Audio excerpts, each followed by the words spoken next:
कवितेचं नाव आहे हत्तीला झाली शिक्षा. कवितेचं नाव आहे हत्तीला झाली शिक्षा आणि कवी आहेत डॉक्टर दयानंद घोटकर. एक होता हत्ती खूप खूप करायचा मस्ती. एक होता हत्ती खूप खूप करायचा मस्ती. झाडांना गदागदा हलवायचा, माकडे खाली पाडल्यावर जोर जोरात हसायचा. झाडांना गदागदा हलवायचा, माकडे खाली पडल्यावर जोर जोरात हसायचा. नदीवर जाऊन डुंबायचा, नदीवर जाऊन डुंबायचा.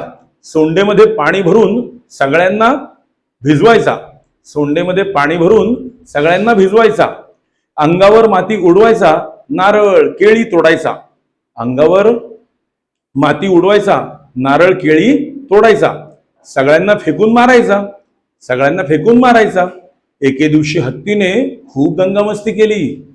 एके दिवशी हत्तीने खूप दंगामस्ती केली. मग माकडांनी त्याची खोड मोडली. मग माकडांनी त्याची खोड मोडली. मधमाशांच्या पोळ्यांवर दगड मारून माकडं शिरली पाण्यात. मधमाशांच्या पोळ्यावर दगड मारून माकडं शिरली पाण्यात. हत्तीला तेथे पाहून मधमाशा रागावल्या. हत्तीला तेथे पाहून मधमाशा रागावल्या. शिरल्या हत्तीच्या कानात, त्या शिरल्या हत्तीच्या कानात. खूप कडकडून चावल्या, खूप कडकडून चावल्या. मग निघून गेल्या रानात, मग निघून गेल्या रानात. तेव्हापासून हत्ती शहाण्यासारखं वागू लागला. तेव्हापासून हत्ती शहाण्यासारखं वागू लागला.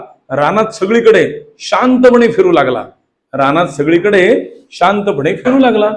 धन्यवाद.